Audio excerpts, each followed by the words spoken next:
Hello and welcome back to the port. I'm the Gav Major, and this is a teaser in regards to the Italian cruisers, which have been teased today. So basically it's kind of confirming that they're going to be coming next patch. Now the image, the background to this video, don't worry guys, it's not going to change, so get used to it, is the Raimondo Montecuccoli and the Trento cruisers of the Italian Navy. Now these, I believe, are going to be coming at tier 4 and tier 5.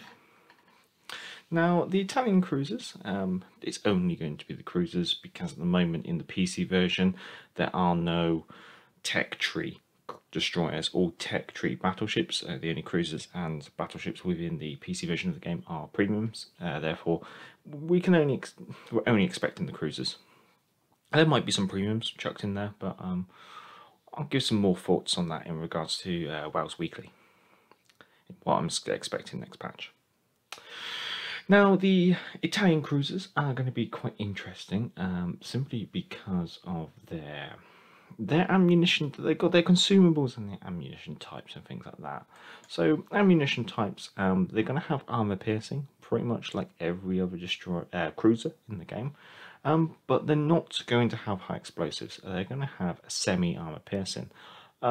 It's almost like it's almost the same as high explosives, but it's not going to set a fire. Almost trying to imagine it as an armor piercing round with a shorter fuse time, less penetration, but a higher explosive charge. So it's designed to penetrate lighter armor and then detonate behind that. So it's going to be very good at like penetrating light armor like destroyers, superstructures of battleships and things like that, bows and sterns of cruisers. And then you have the armor piercing for when there's a broadside target against you to actually take advantage and get some citadels. So it's quite interesting that they have that kind of mix. The other one is going to be torpedoes wise. It looks like they're going to have long range torpedoes but slow torpedoes. Consumables wise, no sonar, no radar. However, they will have a creeping smoke screen. What this basically means is that the smoke screen, each puff of the smoke screen actually happens more frequently or is larger, and therefore even with your ship at full speed, the smoke screen will lay quick enough that your ship will stay within that smoke screen while you travel. Admittedly, the smoke screen consumable is not going to be a long consumable, and it's a defensive breaking away consumable. So you're not going to be popping the smoke and sitting in it. You're going to be popping the smoke to do that broadside turn when you change from being a front-on engagement to a tail chase engagement against an enemy. One thing to note is that these cruisers, they should be quite mobile as well, which then obviously counters into that kind of open water play style that they're going to have.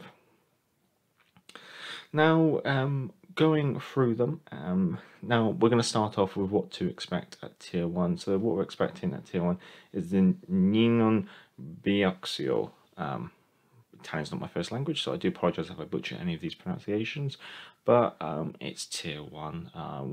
Do you really want to know about tier 1? So let's crack on. At tier 2, we can expect the Taranto. Now, whether tier 2 interests people either, I don't know. There's not really much to report here.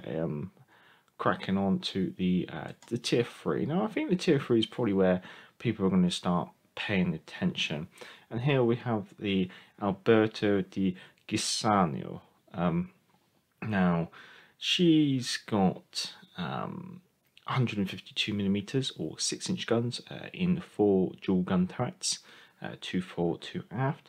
The pros of the ship is that she has fast reloading torpedoes.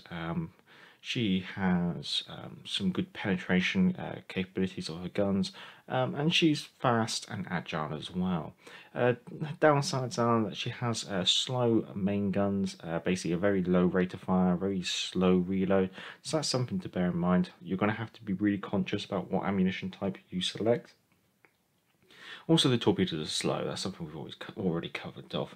And there's also one of the cons that we're going to see popping up over and over again is the lack of a hydro acoustic search or a sonar or an ASDIC depending on your what's your preference there. Now at tier 4, I'm going to try this again. The Raimondo Montecuccoli. She's still got 6-inch guns in 4 dual gun turrets.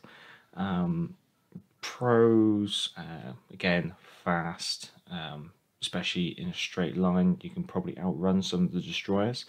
Torpedoes, fast reloading. Expect about a 10-kilometer range, which is quite nice, really, for a tier 4. Very sharp turning radius of this, so you can be very mobile. And your armor's going to be all right, I guess you can say. And then this is where you have access to what I call the crawling smokescreen, but also it can be known as the exhaust smokescreen. Basically, that smokescreen that kind of keeps up with the ship and keeps you hidden. The downsides are that she has these very slow reload of those guns as well, and considering they're 6-inch, there's not really too much of an excuse. So the 6-inch shells should be quite quick to move around, so that is going to be one of the downsides of these cruisers. Again, the torpedoes are going to be quite slow. With this exhaust smoke or crawling smoke screen, it's possible that you may have limited amount of access to them. It also appears that you're going to be quite prone to having your engine and rudder incapacitated, which could mean that your engine spaces are quite exposed on the ship. Going on to what to expect at tier 5, we have the Trento, which is in the background. It's the one on the right, I believe, and it's the Raimondo Montecuccoli on the left. Now the Trento, she's the first one to go up to the 203mm guns, or the 8-inch guns, again in 4 dual gun turrets. You're getting access to an 8-inch cruiser about the same time as other nations do, like the Aoba and the Pensacola for the other nations. So the pros are you're going to have an increased torpedo armament over previous, so you're looking at probably 3 torpedoes a side. I think on the previous tiers you're probably only looking at having 2 torpedoes per side. Again, you've got these 8-inch guns, you have AP, you have SAP, or semi-armor piercing, or SAP. Your engine and your steering gears seem to be quite well protected at this tier as well, so you can take a bit of punishment. And you have quite accurate guns as well. And they're faster turning, I guess you can say. The downsides are that you are again going to be suffering from that slow reload speed. Your torpedoes are again very slow. Your shell arcs are very similar to the American light cruisers, so you can expect that the Trento will have the same kind of fire arcs as the Dallas. And then you have pretty poor torpedo protection as well. And considering you don't have hydro, that means that torpedoes are going to really hurt. Especially imagine those French destroyers. If they get you with a torpedo, that is going to really hurt. Going on to the tier 6, expecting the Zara.